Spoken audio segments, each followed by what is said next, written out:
ఏ బాటైనా పర్వాలేదంట, సమయంతో సాగటమే మన సింపుల్ సిద్ధాంతం.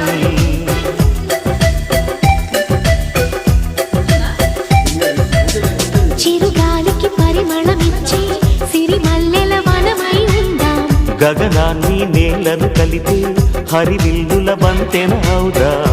ఆనందం అంటే అర్థం మనమందా, ప్రతి పూట పాటై సాగే హుషారు సరిగమలో.